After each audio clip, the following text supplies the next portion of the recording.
back to the Samantha Marie podcast. Before we get started, I just want to remind you, if you don't already, to make sure to follow me on Instagram and TikTok at Hey, it's Samantha Marie, so you can keep up to date with everything that's going on.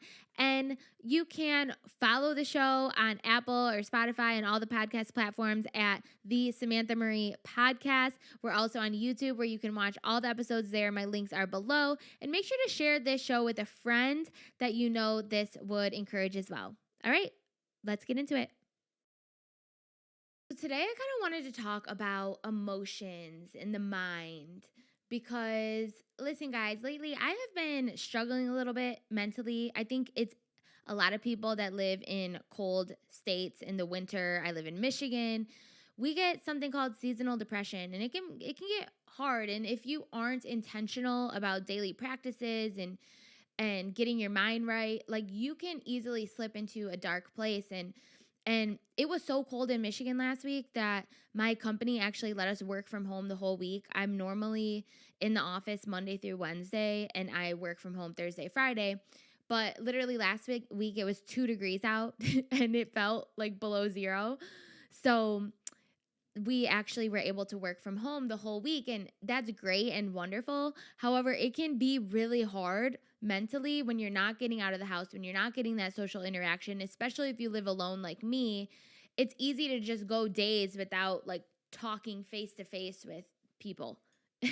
And I felt myself at the beginning of the week say, okay, girl, like, we need to make some changes. We need to be intentional about some things, because I could feel myself slipping into a dark place mentally. And what I mean by that is when you're alone with your thoughts or too much, you can overthink, you can worry, you're kind of spiraling, and we need to protect ourselves from that. And I kept thinking of this scripture last week, Proverbs 4:23.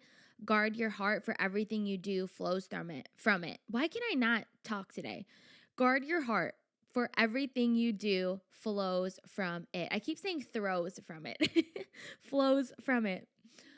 But this scripture, a lot of people talk about relationships with this scripture. I've heard a lot of people talk about it in regards to relationships, where we need to guard our heart because we don't want to let someone into our life, and maybe romantically, we don't want to let someone into our lives, just as an example, that will bring us down, that's a bad influence on us, that is kind of tampering with our heart, and then it is affecting all these other areas of our life. And I've been thinking about this scripture in a different sense, and there's so many interpretations of the scripture, but lately for me it's been, okay, how are we going to guard my heart so that I am keeping my mind, my body, my spirit filled up and in good spirits and high spirits? Because when our heart is off, everything else is off. And I like that the scripture says, for everything you do flows from it. So if your heart is off, if we're not taking care of our heart, if we're not guarding our heart, it could come out in ways like maybe we keep lashing out at people that we love, maybe like our mom or our siblings or good friends. Maybe we're lashing out, or people online. Or it could be gossiping a lot, or maybe you are slipping into a depression where you want to just sleep for days or be in your house for days, or you're having social anxiety to go out. So those are some things that if our heart is off, that there are things that we're doing, reactions or habits or things that are going on that you can tell that in the way that you're acting or in the words that you're speaking or even the thoughts that you're thinking. So that's why it's important that we guard our heart, because everything we do, it flows from the heart. So when our heart is healthy, our conversation will be healthy, our relationships will be healthy, our reactions will be healthy. Our body, our mind, our spirit will feel healthy, will feel our best. So this scripture has been on my mind lately to, like, what are we going to do when we feel ourselves falling into a dark place? Or maybe it is seasonal depression. Maybe it is just any time of year when we're going through a hard time. Like, what are we going to do to guard our heart? to make sure that we're filling our cup and doing the things that help us feel our best. And for me lately, I've just been doubling down on healthy habits and some things that we're going to talk about today. So I'm going to just get into some things that I've been doing and some things I'm thinking about doing, but hopefully they'll help you as well. Deal with the mind and our energy, keeping our energy high. So one thing that's been on my mind lately is, especially for women, is being aware of what time of the month it is in our body, or like what is going on in our body. Okay, so if you don't track your period, like you need to be tracking that. I have been tracking my period now in an app for a long time. I feel like a lot of women do that now, but I've been paying more close attention to the time of month it is for me because I do intermittent fasting, and I've been learning about you guys have heard me talk about Dr. Mindy Peltz. She helps women understand their body more, their hormones, what foods we should be eating at different times of the month, how we should be fasting differently at different times of the month. So there's times of the month, like the week before your period, that we should not be fasting as women because we actually need certain foods and we need to get in, all that nutrients to prepare our body for the egg to be released and for our period to start and that whole process to take place. But I have been paying more attention to my cycle because of this, and I've been reading this cookbook about the different foods and blah, blah, blah, but no one ever warned us. Okay, people, our moms, our aunts, our cousins, everyone has always talked about PMSing, like the week before your period when you're like depressed and upset and, like everything is heightened. And I still get that. Like the week before my period, I am a like crazy woman with my emotions. Like I feel myself getting into a dark place, like that kind of thing. But even I've been noticing now that I'm tracking my cycle, when I am in those like days leading up to ovulation, no one ever warned us about the ovulation energy, ladies, that is coming out of you during that time. And for the single ladies out there, it can be challenging because your body is like, I want to make a baby right now. Like, give me a man to make a baby. And no one ever tells you that, but it can make you feel literally crazy sometimes because your mind is like, I need a man, I need a man, I need to make a baby, I need to make a baby. And I swear, like during that time of month, I've realized like, oh my gosh, girl, like calm down. Okay. Like I go to church, I see a good looking guy and I'm like, why are you not hitting on me? Like what is going on? That's the conversation I'm having in my head. Or I'm like at Home Depot and everyone's looking like way more fine than usual. Okay. This is the ovulation energy, ladies, that no one ever talked to us about. Okay. But I have been paying attention, and why I'm talking about this is like, it is so important for us as women to be tracking our cycle, because there are certain times of the month where I literally feel like I'm going crazy, but I look at my period app and I'm like, oh, it's my ovulation week. Or it's the week before my period, and that's why I'm crying about everything. I'm watching Virgin River, which I love Virgin River on Netflix. It's so cheesy, but I'm watching Virgin River and I'm crying about someone, I don't know, on the show that gets upset about something. Like I'm crying about everything. But anyway, so it's important to be tracking like what is going on in our body, because then we can stop ourselves and say, oh, my hormones are really high right now, or my body is literally chemically designed to reproduce, and that is why I am feeling this way right now. And it helps you like bring awareness to, okay, let's calm down, or let's like work out, let's go out with a friend, let's get connection in different other ways. Let's do some different things to calm ourselves down. And there's a lot of wonderful parts of your cycle where like the week after your period, we feel like super women. Like I can do anything. Like I could give a speech at the White House like after that week. And so maybe the week after my period is when I will do a bunch of things that I've been putting off, because you just have this motivation inside of you and inspiration, and you feel more intelligent and more confident than you do at different times of the month. So anyway, I this has just been on my mind to be paying attention to the different phases of your month, because for women, there's just so many different like personalities that come out and different hormones. And if we pay attention, we can stop ourselves from going down shame spirals and emotional rabbit holes, and maybe overreacting, or there's a lot of things that we can just process differently when we're understanding what's going on in our body. And for people that don't have a period anymore, or are perimenopausal, I think you call it, or menopausal, like my mom listens to Dr. Mindy Pelt a lot, and she has really paid attention to what her body needs. And I'm just speaking for my mom right now, and anyone else that may be listening, but this is for, women of all ages, like looking into what is going on in my body. Like what does my body need right now hormonally? Do I need to talk to a doctor? Do I need to get a certain supplement for to help with my hormones? Like there are so many different reasons that we could be having mood swings. We could be reacting more harsh than we typically do. And it's important for us to look into, why am I feeling this way? It's not always just a simple answer like we're human, or our emotions, or a spiritual attack or something. No, like there's literally hormonal things going on in our body, and there are things that we can do to help with that, like the foods we eat, like the supplements we take, like maybe medication from the doctor, like certain things that we just need to look into for ourselves that can help us feel our best.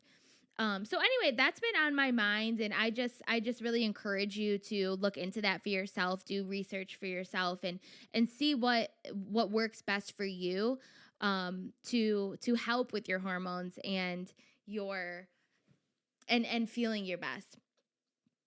So another thing that I have really been prioritizing lately is prioritizing human interaction. Okay, so again, I live by myself, so it's really important for me to make sure that I am getting together with my friends, seeing my family. Like I personally need to be going into the office at least 3 days a week. Like I need it for my mental health. I'm really involved in like community stuff, because I need to be out. I needed to be out and about, and I'm extroverted. So I think the older I get, the more I'm more comfortable by myself. But at my core, I do get energized from being around people. So I came across this quote from this article that I thought was really interesting. And it said, in a 2023 advisory from U.S. Surgeon General Dr. Vivek Murthy, he stated loneliness is as dangerous as smoking 15 cigarettes a day. Isn't that crazy? And then he said, poor social connection is associated with a 32% increased risk for stroke and 29% increased risk of heart disease. Loneliness is also associated with increased risk of dementia, anxiety, depression, and respiratory illness. Wow. So it is so important that we are getting quality human interaction. Like it is a necessity. And I actually heard in a sermon that I was listening to by Bill Johnson probably a couple weeks ago, he said something so genius that I never thought about. But when you are reading the Old Testament about when Adam and Eve were in the garden before the fall, when things were perfect, and it was them and God, and there was no evil in the world, and it was just a beautiful and wonderful place to be. It was heaven. And God literally said to them before the fall, he said, actually, so this is when it was only Adam, he said it's not good for man to be alone. And that's when he created the woman, Eve, to be with Adam. And so God was saying, even when things were perfect, even when there was no worries at all, like it still was not good for man to be alone. Okay, so and yes, he brought Adam Eve to be in marriage. But this also is just in general. Like, it is not good for man to be alone.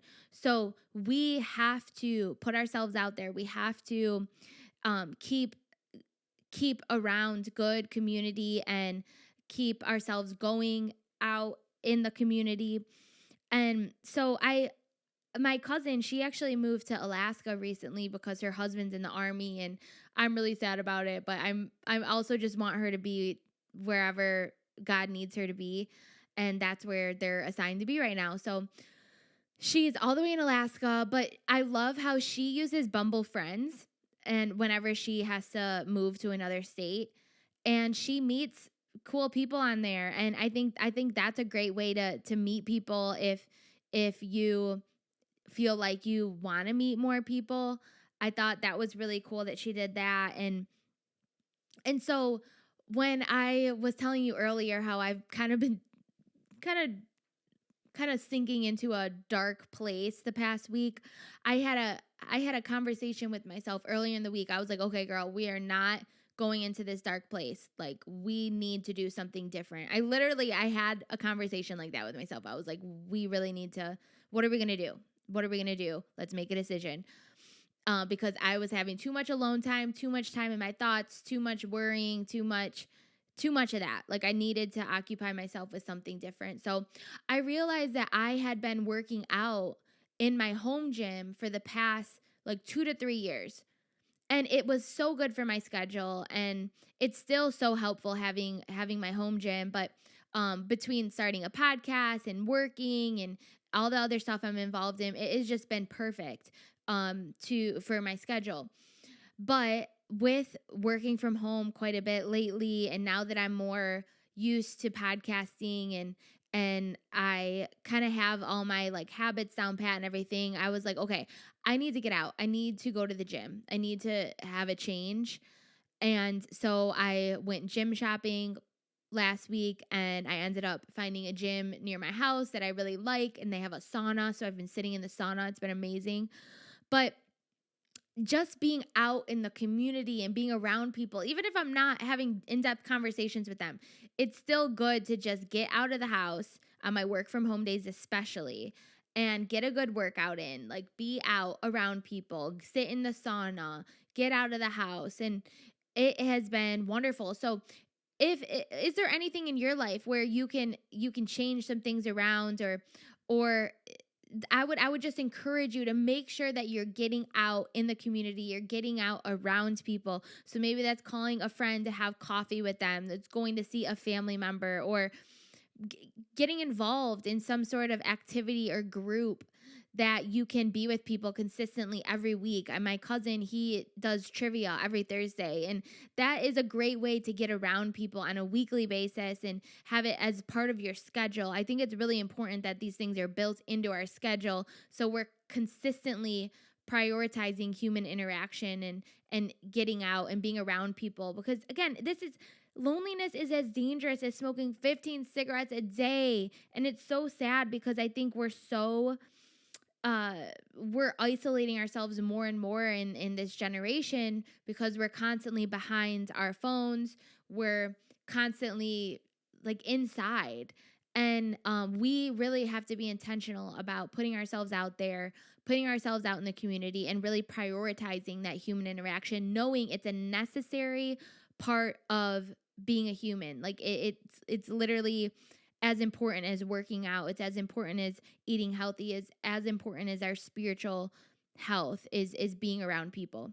The next thing I've been doing is really just incorporating activities into my life that are just calming for my mind, that are good for my mind on a regular basis. And if you follow me on Instagram, I recently put out a post about making sourdough. I think you guys probably know by now that I've been really enjoying sourdough. I'm not an expert, but it's just like fun to make, and it's good. It's healthy for your gut.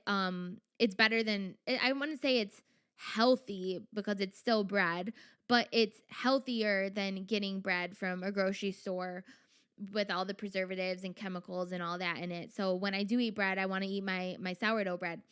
But it's just honestly, it's so calming to make. And I ask people like, what do you do? And people were saying like puzzles and crocheting. And I had one person comment that they bird watch, which was really cool. But I was reading this book with work called Essentialism, and they talked about the importance of play in our lives. And there is actually they described play as anything we do simply for the joy of doing rather than as a means to an end. And I thought that was so important because a lot of people, I think, in like the millennial generation, we're so driven, which is a good thing. We're like, oh my gosh, I need to be doing something. I need to be doing this. But it's like I think the older generations, like our parents' generations, they're really good at just finding things to do that bring you joy. Like golfing or getting involved in, I don't know, tennis or baking or painting, stuff like that. I remember growing up, my friend, her dad was a painter, and his basement had all these paint materials, and he was always painting portraits. He painted a portrait of me before, and it was just so cool seeing him have this hobby that he just loved. And so I have been really prioritizing this because it's just honestly good for the mind. When we have something that we really enjoy in our life, a nice hobby that we enjoy, it's literally like a meditation. It brings our mind to the present moment, to concentrate on the present moment, and it just calms us down, and it allows us to not be worrying, not be thinking about the stresses of life or overthinking situations, and it just brings us to the present moment. And Brene Brown, in this book called I listened to an audible by Brene Brown. It was, what was it, something about vulnerability, but I forget what it was called. But this quote was so good. She said, the opposite of play is not work, the opposite of play is depression. I thought that was so important because life without play is depression. And we concentrate so much on kids naturally just play, and it's so important for us to let kids play because it's good for their mind, it's good for their growth. And as we grow up, we forget that play is still important, and it's a necessity. And so this book, Essentialism, they actually talked about how they incorporate play into their work schedule at this company that they were talking about, where they actually carve out days for play, to literally have nothing on your calendar, no work, no nothing, and you just get to hang out with your coworkers and talk and play ping pong and do stuff like that. But it actually increases productivity, it increases creativity, it increases team member satisfaction. So there's so many benefits to play in our lives. And it's the same thing with us. I mean, it boosts our morale, it boosts our mood, it calms us. And so I would encourage you to make sure you have something in your life, again, that's like a consistent thing that you go to calm you down. My mom, she does epoxy resin art, and beautiful artwork, but for her it's fun. It's something that she enjoys, and she can be creative, and you're just in flow mode. And so yeah, what are some things for fun? Lately I've been reading like a ton of books. I listen on Audible to like self-help books, and then, well, I'll listen and read self-help books, but I listen to a lot of self-help or like spiritual, and then I like to actually read before I go to bed. I usually have like a novel I'm reading, and it's usually historical fiction or romance. And I've been really enjoying reading lately because it's cozy, and it's, in the winter months. But yeah, what are some things that you can do to incorporate into your schedule to just bring more joy to your life? Because we need play. We need play on a regular basis. And literally, this could even be like blaring music in your house and like dancing when you need a little pick me up. And play can look like so many different things. It's maybe joining like a sports league, or baking, cooking. Cooking's been really something that I've been doing a lot lately too, where it's just calming. Just put some music on and just cook and just hang out. And then I like to make my food look really pretty because it just tastes better when the presentation's nice. And anyway, we need play. So let's prioritize play. Okay, and before we go, I just want to do like a little mindset check, because what I realized I was doing about a week ago when I told you I was kind of slipping into a dark place for a minute, I was like, okay, girl, we're not going down that rabbit hole. So what's going on? And one thing I noticed was I was focusing on what I was lacking in that moment, or the things that I am like hoping and praying for that aren't here yet. And then I was finding more things that I was lacking because that's what I was focusing on. And then when I switch my mindset to say, okay, wait, let me just list off all the things I'm thankful for. So I'm thankful for my home. I'm thankful for my job that pays all my bills. I'm thankful for my comfy bed that I sleep in every night. I'm thankful for my puppy. I'm thankful for the clothes on my back. I'm thankful for clean water and food and all of these necessities that God has provided. Like, you just keep going on because when you're focused on those things that you do have, that's what you end up finding. And it made me think of this quote of this senior leader at the company I work for. He always says, what you focus on, you find. And I realized that I had been focused on the negative, the things that I had been lacking. And when I shifted my mindset to, okay, but look at all of these things that God has done. Look at all of these things God is doing. Look at my life. Look at all the things that I'm thankful for. You just end up finding more and more things that you're thankful for. And I realize I am not lacking anything. Like, I lack nothing, like the scripture. I lack nothing. Yes, there are some things that God has for me in the future that aren't here yet, but that doesn't mean that I'm lacking anything right now.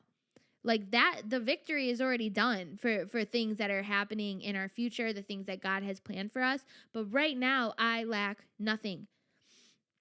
And so when we switch our mind to focus on all of the things that God is doing, all of the things that are in our life today that we're thankful for, we end up finding more and more and more of that. So if we can make that a conscious practice to constantly observe our emotions and our thoughts and just make sure that our mind is focused on the good. So I would just encourage you to reflect on, what are you focused on? Is everything healthy for you to be focused on? Are you too hyper focused on some things that are bringing you down, that are impacting your mood, that are impacting your relationships? Maybe this could be, maybe you're so focused on politics, it's taking over your life, or all you're watching is the news and the negativity, so your emotions are impacted and you feel overwhelmed by it and stressed out. And or maybe it's constant gossiping, where you find yourself gossiping all the time, or talking to people or friends that are always gossiping, and it's something that you've been focused on and not even realizing it, but it's kind of like taking over, or just like harping on the past. Maybe you're so focused on what didn't happen, or a relationship that didn't pan out, and that's bringing down your energy. So I would just take some time to reflect on, where is your focus?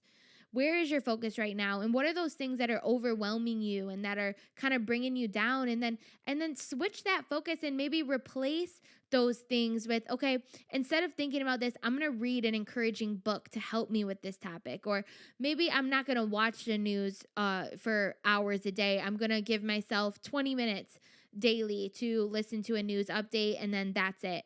Or instead of gossiping, I am going to think of things that I admire about this person. I heard someone doing that before, and I thought that was really cool, that when they got the urge to gossip, they would instead catch themselves, and they would say something or write down something that they admire about the person that they were about to gossip about, and it really helped them change their perspective on how they see other people. And so I would do that, reflect on that, and write out some things that may be bringing you down, and what are some things that you could replace it with, and what you focus on, you find. So when we fill ourselves up with positive energy, with inspirational things, with practices that make us feel our best, with relationships that bring us peace and joy, and practices in our life that bring us calm, like, that is where we find peace, and where we find joy, and